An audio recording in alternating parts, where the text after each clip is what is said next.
Lo que sucede con el procedimiento de cobranza coactiva, que es un procedimiento administrativo, como ustedes saben, es un procedimiento que difiere en relación a la situación en la que tú puedas encontrarte. Por ejemplo, si tú tienes un procedimiento de cobranza coactiva de cara a la SUNAT, tu procedimiento es relativamente distinto. ¿Ya? Tiene sus operaciones, tiene sus temas procedimentales diferentes y hay una norma que regula este procedimiento de cara a la SUNAT, incluido el Código Tributario. En el caso de que tú tengas un procedimiento coactivo, en algún momento se te hizo proceder a la municipalidad, a cualquier municipalidad distrital o de cara al SAT, es también totalmente distinto porque hay una norma que regula el procedimiento de cobranza coactiva en ese sentido. Claro, tú tienes dos normas madres, matrices, que siempre tienes que saber y entender para poder entender el procedimiento de cobranza coactiva. Uno es el Código Tributario y el otro es la Ley de Procedimiento Administrativo General, que es la Ley 27444. Porque hay situaciones en las que tú vas a utilizar esta Ley de Procedimiento Administrativo General. Te voy a poner un ejemplo. Si la administración tributaria SUNAT, y esto es igual que en el caso municipal, te abre un procedimiento de cobranza coactiva sobre una deuda que aparentemente está prescrita, que es lo que sucede normalmente, lo que tú tienes que iniciar primero es tu procedimiento de solicitud de declaración de prescripción. Y ese procedimiento es un procedimiento administrativo, es un procedimiento que se rige por la ley 27444 y que lo ve otra área distinta a la coactiva. Entonces, ¿qué es lo que se debe hacer, por ejemplo, en esa situación? Tú revisas y ves que te han iniciado el procedimiento, ¿no? Y te dicen, bueno, tienes 7 días para pagar, 7 días hábiles para pagar, ¿no? Bajo el procedimiento de que te traben medidas cautelares. Ya, eso, ese ordenamiento, vamos a decir así, que se encuentra en una resolución coactiva, esa resolución es la que da inicio al procedimiento de cobranza coactiva. Entonces, tú ahí te das cuenta y te enteras de que la administración tributaria te está cobrando, me voy a inventar, una deuda del año 2004. Entonces tú dices, no puede ser, pues es una deuda del año 2004, es una deuda que aparentemente ya pueda estar prescrita. ¿Qué es lo que tú tienes que hacer? De manera paralela, tienes que revisar, si es que estás frente a un procedimiento de cobranza coactiva de SUNAT, iniciado por SUNAT, tienes que abrir tu buzón electrónico, revisar si hay alguna notificación, si está correctamente notificado, si ha habido una interrupción, si es que se ha estado como no ha habido, si está como no ha habido, te han debido de notificar por la página web, revisar. Tienes que revisar. Te va a tomar por lo menos unos 2 días en revisar. Y tú dices, no me ha llegado ninguna notificación, ni siquiera por página web, nada, no me ha llegado nada. Entonces lo que voy a hacer es solicitar la declaración de la prescripción. Y esto lo haces de cara a esta ley de procedimiento administrativo general y lo revisa otra área distinta a la coactiva. ¿Cuál es mi recomendación en ese caso? Que presentes la solicitud correctamente fundamentada. Acordémonos que el Código Tributario se cambió en ese sentido. Señala que para que sea aprobada, tiene que ser una solicitud que tenga fundamentos de hecho y de derecho, fundamentos de fondo. En tu solicitud no es solamente solicito prescripción, no. No es solamente un formato, sino que tiene que ser un escrito correctamente fundamentado, es lo que dice ahora el Código Tributario. Entonces, lo presentas y va a ser un área la que va a revisar. El de control de la deuda, lo más probable, en el caso de SUNAT, es el que va a revisar. En el caso de la administración municipal, quien va a revisarte esa solicitud va a ser el área de administración tributaria. Entonces, una vez que has presentado esta solicitud, ¿cuál es mi recomendación? Presentar un escrito simple ante el área coactiva. Eso es lo que tú tendrías que hacer. No te digo que lo hagas porque va a suspender o va a concluir el procedimiento de cobranza coactiva, pues eso no va a ocurrir. ¿Por qué? Porque eso no es una causal de conclusión del procedimiento de cobranza coactiva. No. O sea, el procedimiento puede continuar Sí, por supuesto que puede continuar. Pero ¿qué es lo que pasa? Que hay algo que los ejecutores supuestamente deben actuar. Hay una forma como la que deben actuar. Y es con prudencia. La ley de cobranza coactiva, la norma de cobranza coactiva, la ley 26979, que es la que regula el procedimiento de cobranza coactiva de cara a la municipalidad, y en el caso del Código Tributario también lo dice, el ejecutor coactivo tiene que ser prudente en su actuar. ¿Ya? ¿A qué me refiero? Si él revisa que hay un escrito y tiene que responder el escrito para poder trabar medida cautelar, si no, no puede, tiene que responderte el escrito, de todas maneras. ¿Ya? Puede ser un escrito simple, pero no importa, te lo tiene que responder. Pero ¿sabes cuál es el objetivo? Que ya tomó conocimiento.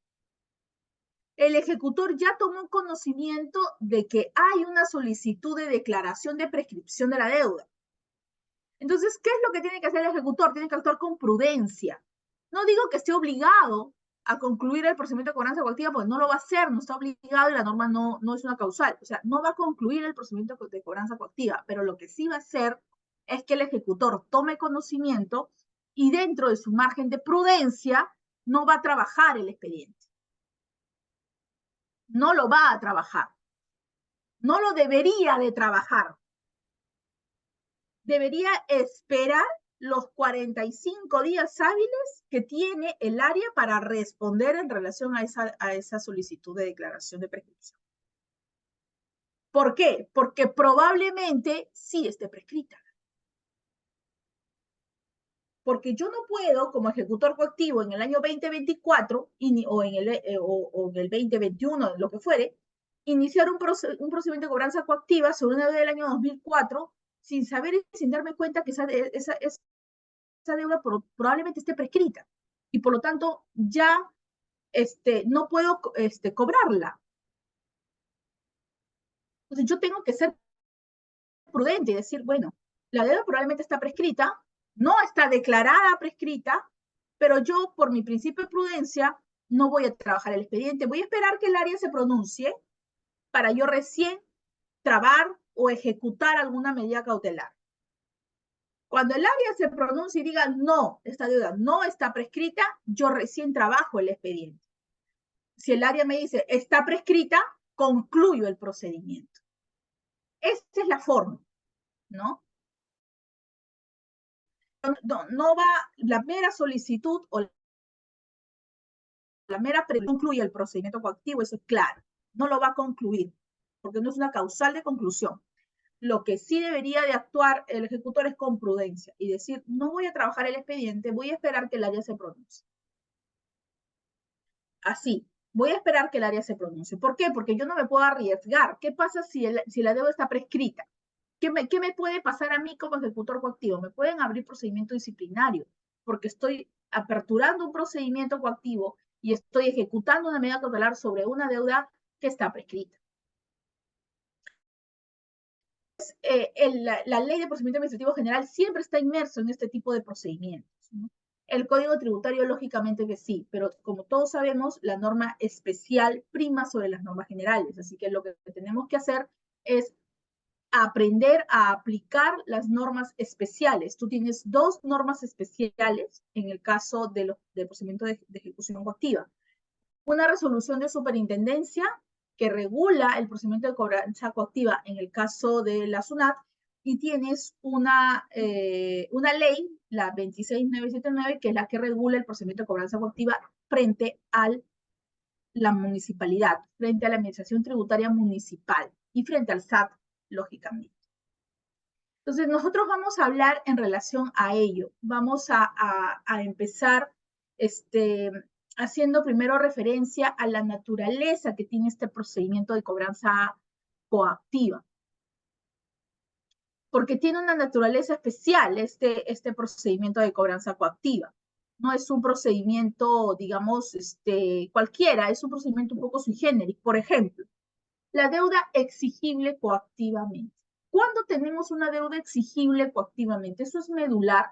Yo ya en mi experiencia he logrado que se concluya un procedimiento de cobranza coactiva y anular todo lo actuado simplemente porque demostré que no existía una deuda exigible coactivamente. ¿Qué cosa es una deuda exigible coactivamente? Número uno, la deuda tiene que estar vencida. Ese es un punto importante. Número dos, el valor tiene que estar correctamente notificado. Y esto es en ambas entidades, municipal o gobierno central.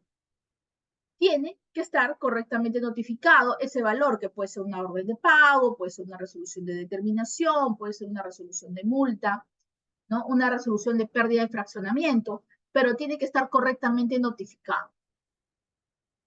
¿No es cierto? Eso es importante. 3, no tiene que estar prescrita la deuda. No puede estar prescrita la deuda. Porque si no, no tengo una deuda exigible coactivamente, ¿no? Tengo que verificar que la deuda no esté fraccionada también, ¿no? Porque si la deuda está fraccionada, tampoco tengo, y conozco casos en que ha habido cruce de información y el área coactiva, que eso es algo que también creo que el área coactiva no cruza información y a veces lo que sucede es que la deuda se fracciona, el área coactiva no se da por enterada. Entonces, ahí es donde se genera el problema, ¿no? Entonces, tengo que revisar que no exista ningún fraccionamiento previo, tengo que revisar que la deuda esté vencida, que esté correctamente notificada, que la deuda no esté prescrita, ¿no? Entonces, para que yo pueda decir, tengo una deuda exigible coactivamente, ¿no? El artículo 115 del Código Tributario te hace referencia a que cuando una deuda esté prescrita, perdón, una deuda está exigible coactivamente. Por ejemplo, tengo que esperar el tiempo para que la persona o el contribuyente reclame, por ejemplo, porque ya está bien, el valor está notificado, pero tengo que esperar que pasen los 20 días para que recién yo pueda decir esta deuda es exigible coactivamente, porque tengo que esperar que pasen los 20 días, a menos que sea una orden de pago, ¿no? Una orden de pago sí no necesita que pasen los 20 días. Una orden de pago pasa a procedimiento de cobranza coactiva de manera inmediata, ¿no? De manera inmediata. Ahí sí, pero si es una resolución de determinación, una resolución de multa, tengo que esperar que pasen esos 20 días hábiles. Pasados esos 20 días hábiles, yo puedo decir que tengo una deuda de cobranza coactiva o una deuda exigible coactivamente.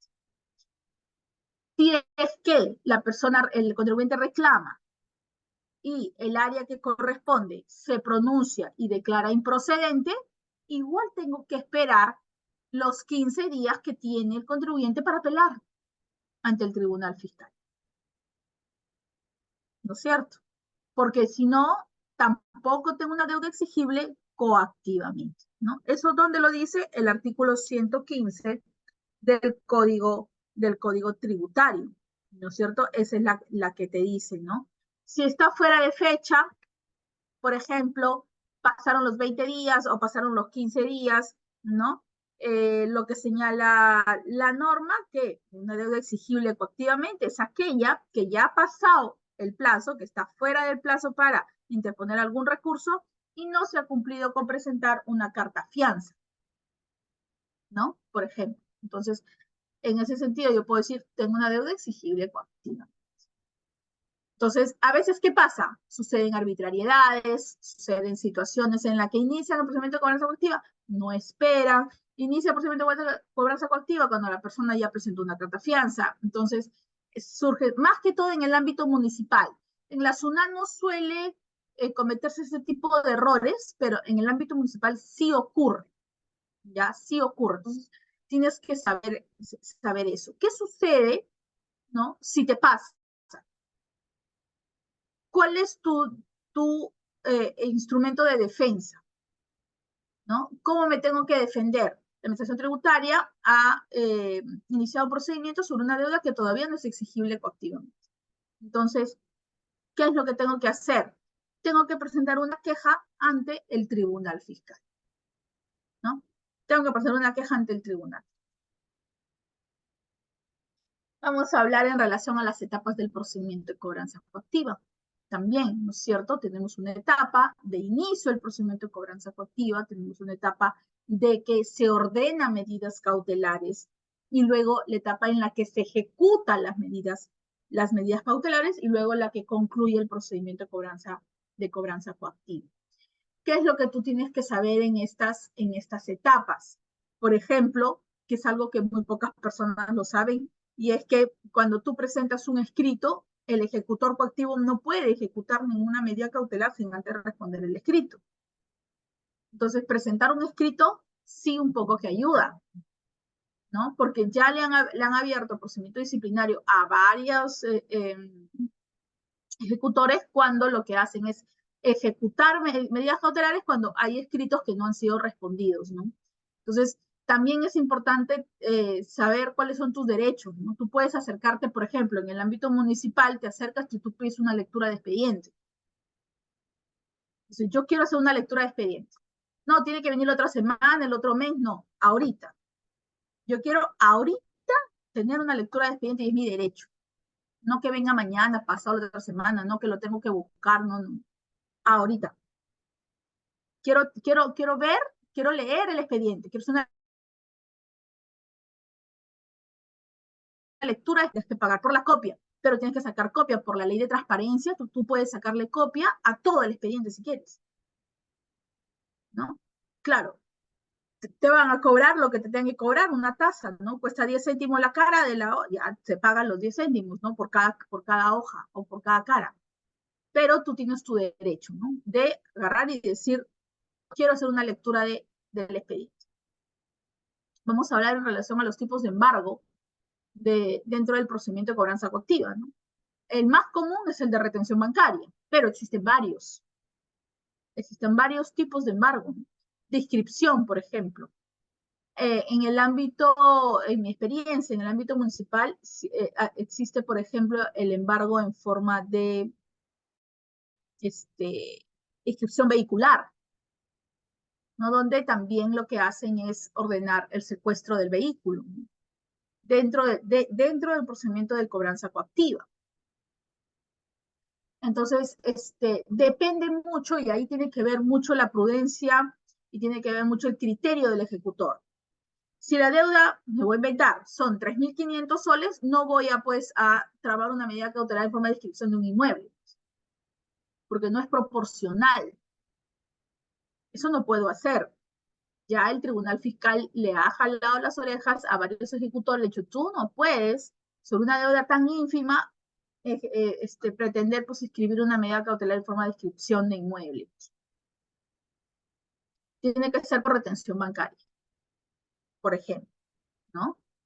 Por retención bancaria. Entonces, de tal manera que tú dices, soy proporcional, esta es la medida idónea, sí, lo que voy a hacer es recuperar la deuda, porque eso es el objetivo del ejecutor coactivo, entonces tomo en cuenta ello. Entonces, la medida es proporcional a la deuda, ¿no? La medida es proporcional a la deuda. Y eso también tienes que tomarlo en cuenta. ¿Y qué pasa si te pasa una queja ante el Tribunal Fiscal? ¿No? La queja la absuelven en 20 días hábiles, ¿no? Entonces, una queja ante el Tribunal Fiscal. Y de paso también presenta un escrito en el ejecutor, ¿no? Y habla de que no hay una proporcionalidad entre la deuda y la medida que se ha pretendido ejecutar o que se ha ordenado, ¿no? Entonces, vamos a hablar en relación a eso, vamos a hablar en relación a la suspensión del procedimiento de ejecución coactiva. Un clásico es cuando el área, por ejemplo, se está pronunciando sobre una solicitud de prescripción y lo que hace el ejecutor por prudencia, pues suspende. ¿Qué derechos tienes tú como contribuyente? Ya te dije uno, por ejemplo, tú tienes derecho a la lectura del expediente en ese momento. En ese momento. la apelación pasado terminada la cobranza coactiva, por ejemplo. Cuando termina la cobranza coactiva y a ti aún así te parece arbitraria la situación, ¿cuál es tu derecho de defensa ahí? Ahí ya no es la queja. Ya. Tienes que solicitar una revisión judicial del procedimiento de cobranza coactiva. Pero esa revisión judicial ya no es sobre el fondo del asunto. Ya no es si debes o no debes, es sobre la forma. ¿Cómo se ha desarrollado el procedimiento? ¿Se ha desarrollado conforme a ley o no se ha desarrollado conforme a ley? Si no se ha desarrollado conforme a ley, lo que hace el juez es anular el procedimiento. Ahí. Eso es. Igual sucede con si es que tengo una deuda exigible o no de cara a un procedimiento coactivo seguido por las municipalidades. Vamos a hablar de casos prácticos también. Vamos a hablar en relación a la suspensión del procedimiento de cobranza coactiva. Vamos a hablar de la ley que regula el procedimiento, que es la ley 26979, ya que ha tenido algunas modificaciones esta ley, pero solamente aplica para un procedimiento de cobranza coactiva seguido por una entidad municipal. Lo vuelvo a repetir, en el caso de la SUNAT, que es gobierno central, tiene ahí algunas diferencias, tiene sus casos, ¿no? Sus situaciones que ocurren, que pasan, ¿no? Entonces, de eso es lo que vamos a hablar, tomando en cuenta algunos casos prácticos en mi experiencia. Yo he trabajado en la Municipalidad de Surco y en la Municipalidad de Jesús María hace algún tiempo. Entonces, sí tengo algunas experiencias que podría transmitirles, que les podría compartir en este seminario, ¿no? 3 días, ¿no? Son 3 días, es que es suficiente para entender, ¿no? Para tener un panorama claro de cómo es o cómo se desarrolla un procedimiento de cobranza coactiva, antes, durante y después, ¿no? Eso es, ¿no? Porque a veces tú dices, oye, pero pasó a coactivo, ¿por qué pasó a coactivo? A veces no entendemos, ¿no? Y es por esa facultad de recaudación que tienen todas las administraciones tributarias, ¿no? Entonces, en aras de esa facultad de recaudación, tienen ellos la potestad de ejecutar de manera coercitiva y cobrar de manera coercitiva una deuda tributaria, ¿no? Entonces, ellos tienen esa capacidad, tienen esa potestad que el Código Tributario les otorga. Por eso que te pueden iniciar un procedimiento de cobranza coactiva, pero el procedimiento de cobranza coactiva tiene que desarrollarse en base a la ley. No es que lo van a hacer de manera arbitraria. No.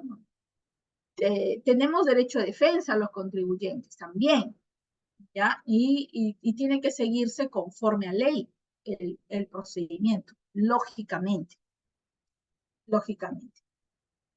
Bien, entonces de eso es lo que vamos a conversar en estos 3 días, ¿no? Esto es lo que vamos a desarrollar.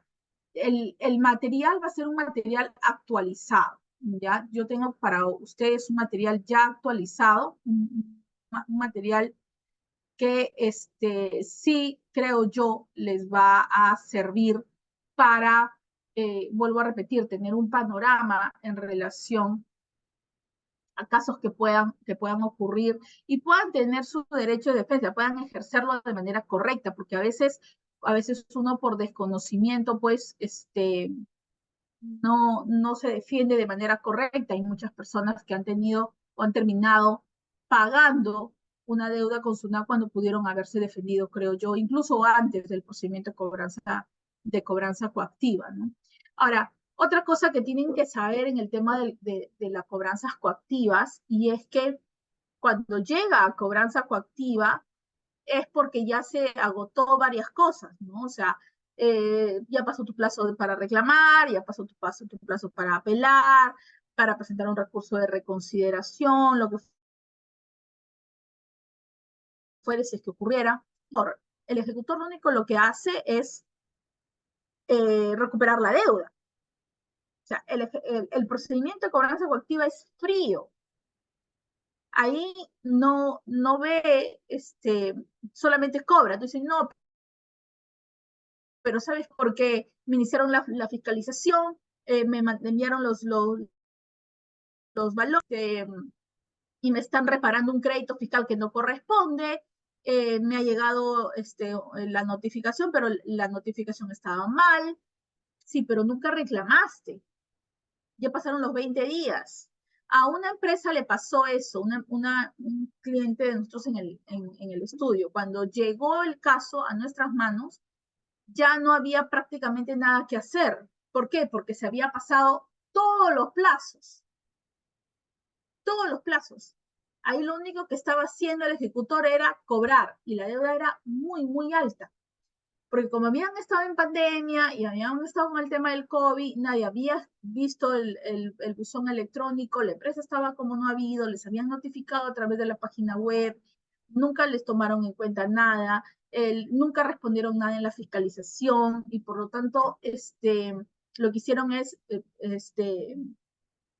reparar el crédito fiscal, el tema de la renta presunta también igual, ¿no? Porque nunca presentaron libros, nunca presentaron nada, nunca se presentaron en la fiscalización, nunca presentaron reclamación, todo pasó a coactivo, pasó el tiempo para reclamar, y ya el ejecutor lo que estaba haciendo era cobrar, cobrar, cobrar, cobrar, cobrar, cobrar, cobrar. No, es que la deuda exigible coactivamente. Pero, ¿qué era lo que pasaba? Que el ejecutor coactivo responde diciendo de que él ya no veía temas de fondo, sino que para él la deuda estaba exigible y que él iba a seguir la cobranza coactiva. Y la deuda era muy alta. Entonces, ¿qué opción tienes ante esa situación? Porque el procedimiento coactivo es frío. ¿No? Ahí ya no hay mucho que hacer, ¿no? ¿Cuál es la única opción? Porque les estaban trabando medida cautelar, estaban fastidiando. Vamos a hablar también, ¿verdad?, en relación a cuándo la administración tributaria SUNAT te puede abrir a ti, representante legal, un procedimiento de responsabilidad solidaria, que también pueda pasar. Entonces, de eso también vamos a hablar, ¿no? Entonces, incluso está en eso la SUNAT, ¿no? De iniciarle porque la empresa estaba cerrada, entonces o ya no funcionaba, ¿no? No era que se había extinguido, pero ya no funcionaba la deuda, entonces lo que se decía era, bueno, llamaban por teléfono, el ejecutor decía, mira, lo más probable es que yo voy a abrir responsabilidad solidaria, procedimiento de responsabilidad solidaria al representante legal y le voy a cobrar al representante legal con sus bienes, ¿no? Entonces, ahí lo único que quedaba para parar todo eso era pagar la deuda. Pagarla y reclamarla. Pagar y reclamar.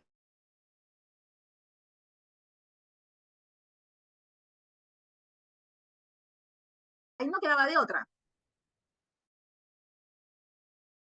El fondo del tema, ¿no? Entonces, a veces hay que tener eso, hay que tener mucho cuidado, hay que tener mucho cuidado que los plazos no se te pasen, no se te venzan. Recomendaciones, revisar todos los días el buzón electrónico, no se confíen, ¿no? Eso, ahorita en estos tiempos donde todo es por cruce de información, la administración tributaria pues simplemente notifica. Y yo no, digamos, nunca reviso el buzón, la zona ministra de fiscalización, nunca presento nada, nada de nada, como le pasó a esta empresa que les cuento. Lo que va a hacer, va a aplicar lo que dice el Código Tributario. ¿Qué cosa dice el Código Tributario? Que puede hacer presunción, ¿no? Aplican lo que son las causales de presunción, que es cuando uno o cuando un contribuyente no presenta los libros contables, ¿no? Entonces, eso hay que tomarlo muy, muy en cuenta. Y básicamente es eso, ¿no? De las notificaciones es que vamos a hablar cuando una notificación está correcto, cuando una notificación no está correcto. Acuérdate que ahora las notificaciones de cara a SUNAT es por el buzón electrónico, o sea, todo está sistematizado. No ocurre lo mismo en el caso municipal. En el caso municipal siguen dejándote la documentación bajo puerta porque digamos que hay una cercanía con el contribuyente, ¿no? Entonces está más cercano, ¿no? Y además su espectro es más pequeño también, ¿no? Entonces siguen notificando de bajo puerta. Vamos a hablar de cómo, de cuál sería la notificación, cuál es la forma correcta de notificar en el caso municipal, ¿no? ¿No es cierto? Porque tengo que notificar en el domicilio fiscal o puedo notificar en domicilios alternos también y dejar de notificar en el domicilio fiscal. ¿Puedo o no puedo? ¿No? Yo como administración, ¿no? Dejo bajo puerta, ¿de qué forma tengo que dejar bajo puerta? ¿Bajo qué circunstancias tengo que dejar el cedulón? Porque tengo que notificar, porque si tú no notificas correctamente, no tienes una deuda exigible coactivamente. Es así de simple, ¿no? Entonces, eso también lo vamos a ver para que veamos, ¿no? Y los tipos de embargo, ¿no? El embargo en forma de depósito, con extracción, sin extracción, embargo en forma de retención, qué bienes son inembargables, cuándo se produce una suspensión del procedimiento de cobranza efectiva, cuándo se produce la conclusión, cuándo tengo que presentar una apelación, una queja, ¿no? Entonces, de eso, pues, vamos a hablar, ¿no? Y cuando hay una nulidad del remate también, ¿no? Si es que llegamos a esos extremos, que es una intervención excluyente de propiedad, por ejemplo, también. Entonces, de eso vamos a desarrollar bastante en los 3 días de clase que tenemos. Creo que tengo preguntas al respecto. A ver, tengo una pregunta de Johnny.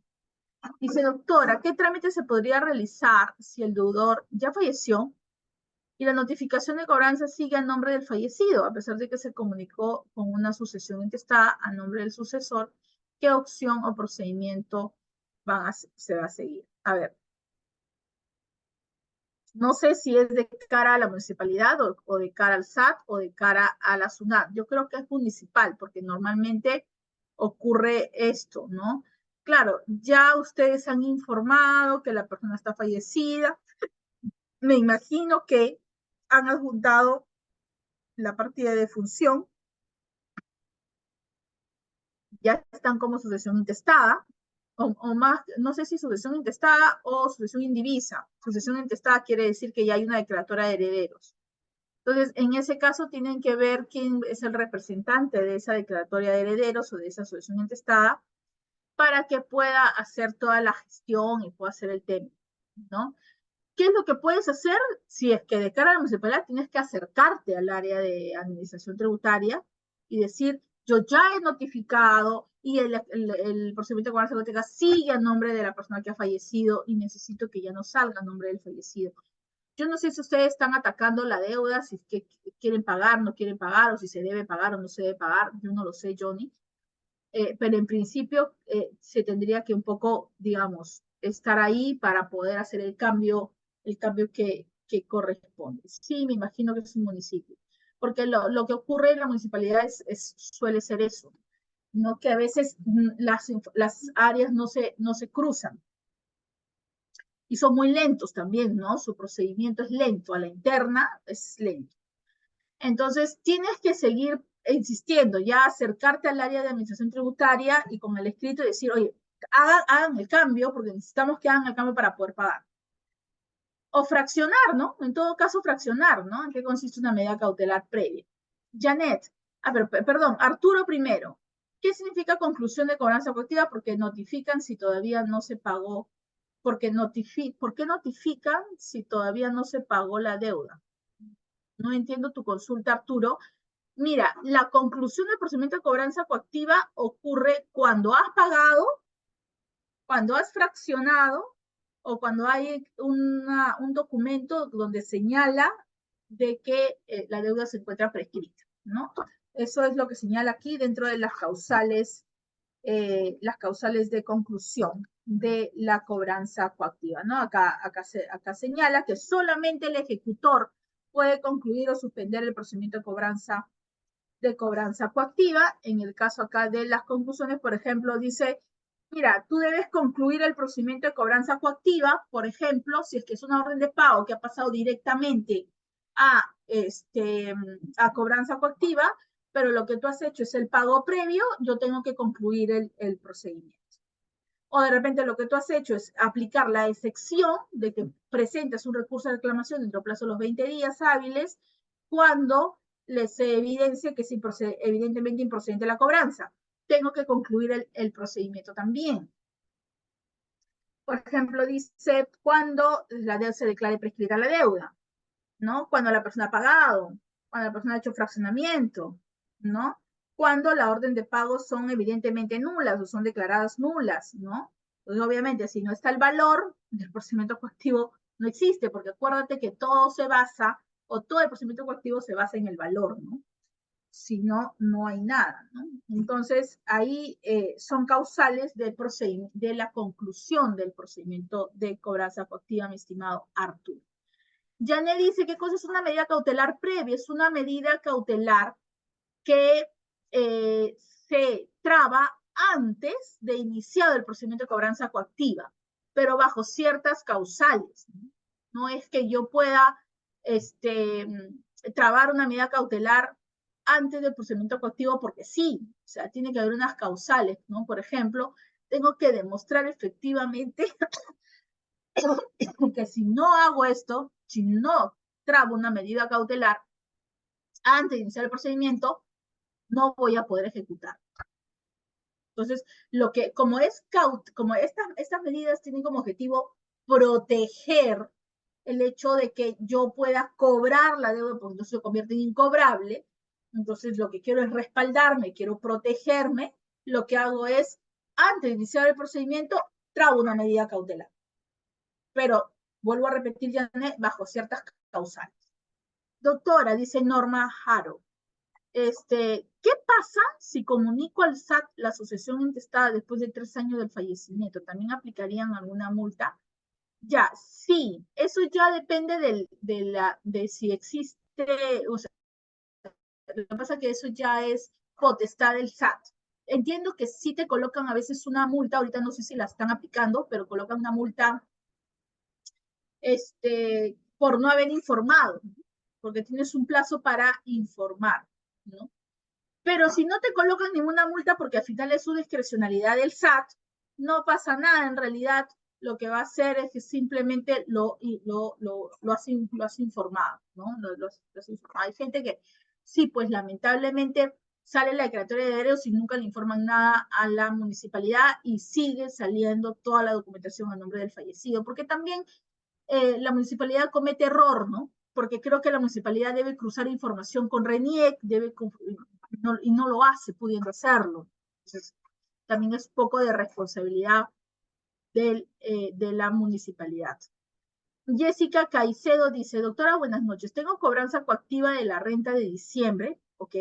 Pero se declarará la renta anual y solo se va a pagar los intereses de esta renta coactiva. Tengo que hacer algún trámite adicional por parte de la declaración jurada anual de la persona.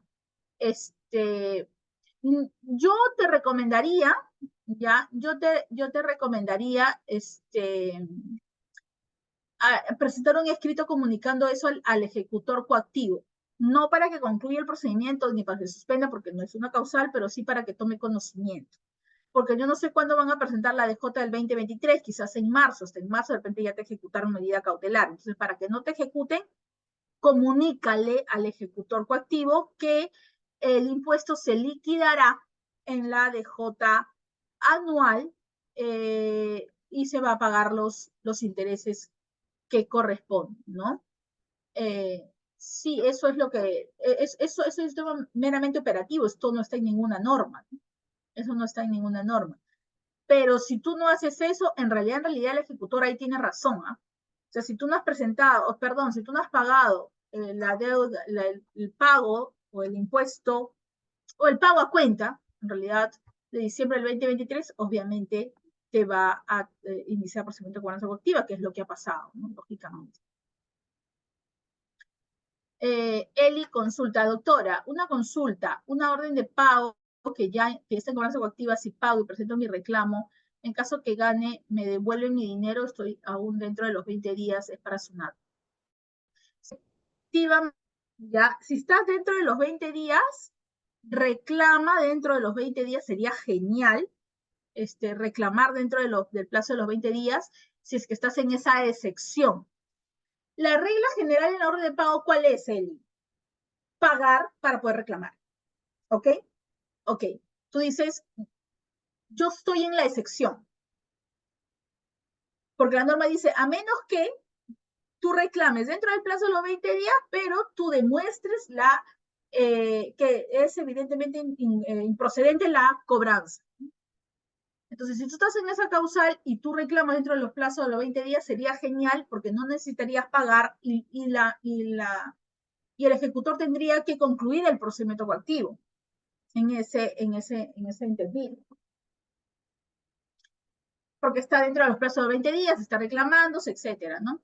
Ahora, si tú me dices, no, yo no estoy dentro de la excepción, pero lo que yo voy a hacer es pagar igual la orden de pago la voy a pagar para reclamarla. Págala, reclámala, ahí ya no interesa si lo haces dentro o fuera de los 20 días, paga, reclama, y ahí el ejecutor coactivo debe concluir el procedimiento de cobranza coactiva. Si a ti te dan la razón en la reclamación, te devuelven el dinero con intereses. Dice el 511100. Un recurso de reconsideración, ¿en qué momento y situaciones se debe presentar? Cuando estás en una situación una situación en la que no es tributaria, o sea, es meramente administrativo. Entonces ahí tú presentas un recurso de reconsideración. ¿Por qué? Porque te guías por lo que dice la ley de procedimiento administrativo general. Y eso está establecido aquí en el Código Tributario, ¿no? Acá dice, en el Código Tributario, presentación, acá está, dice, ¿no? El tema de cuando tú debes de presentar, en este caso, el recurso de reconsideración. ¿Por qué? Porque no es tributario, ¿no? O sea, por ejemplo, acá señala la norma las solicitudes que no son contenciosas, pero que están vinculadas a la determinación de la obligación tributaria. Por ejemplo, una solicitud de prescripción de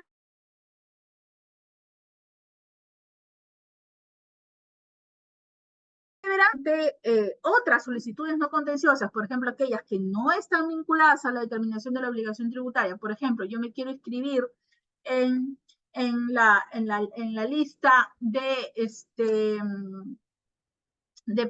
empresas autorizadas para ser imprentas autorizadas y no me dan la razón o no me colocan en esa lista. Es una solicitud que es no contenciosa, que no está ligada a la determinación de la obligación tributaria, y en ese caso se aplica la ley de procedimiento administrativo general y por lo tanto hay que presentar un recurso de reconsideración, ¿no? Por eso dice acá.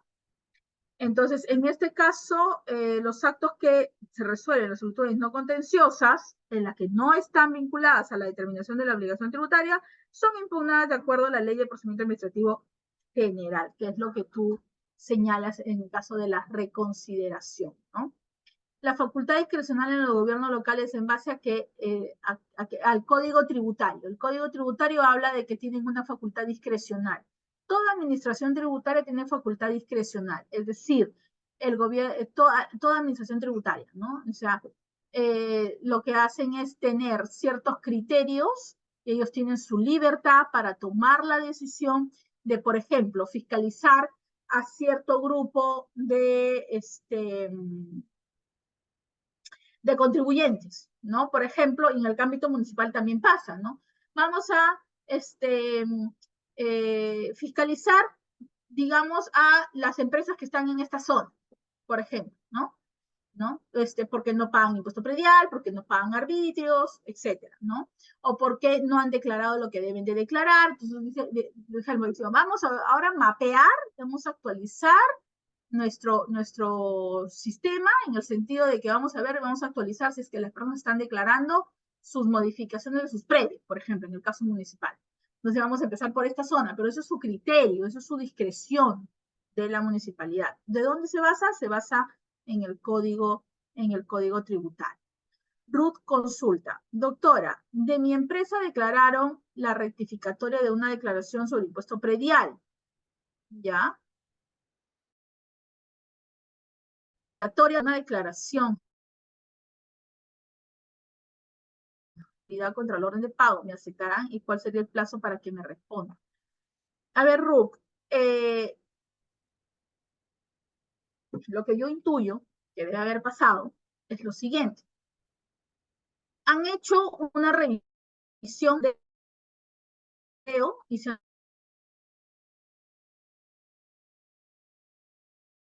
digamos, tiene un piso y ahora tiene dos, y han visto que tú no has declarado.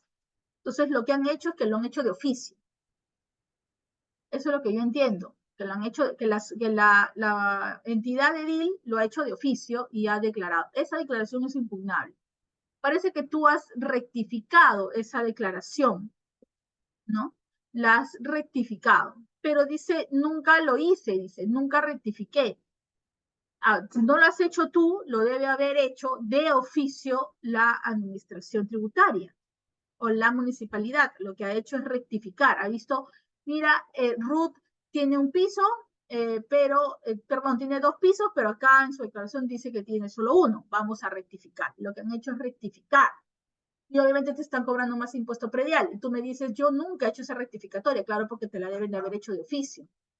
Y ahora tú quieres solicitar la nulidad de eso. Dice, contra ese valor, claro, porque te están cobrando el diferencial. ¿Te lo van a aceptar? Yo diría que no. O sea, de que te la van a aceptar, pero te la van a declarar improcedente. ¿Por qué? Porque ahí ha habido un procedimiento previo, Ruth. Ahí ha habido un procedimiento previo. O sea, ahí debiste haberte defendido antes, eso es lo que te quiero decir. Porque ahorita se deben de haber pasado todos los plazos ya. Entonces, lo único que está haciendo ya es cobrándote la orden de pago. Yo creo que te la van a declarar improcedente esa nulidad. Se demoran 45 días hábiles en responderte. Sí. Él dice que lo hizo, dice la asesora legal que ya no trabaja en claro. ¿Ya ves? Claro, la municipalidad se ha dado cuenta, se ha percatado de algún cambio exteriormente que lo ha visto. Yo creo que te ha notificado, debiste haberte defendido, parece que no han hecho caso omiso a esa notificación, y lo que ha hecho ahorita ya está en coactivo. No hay mucho que hacer, Ruga, en ese caso. No hay mucho que hacer. De verdad te lo digo. Yo creo que ahí lo único que queda es pagar.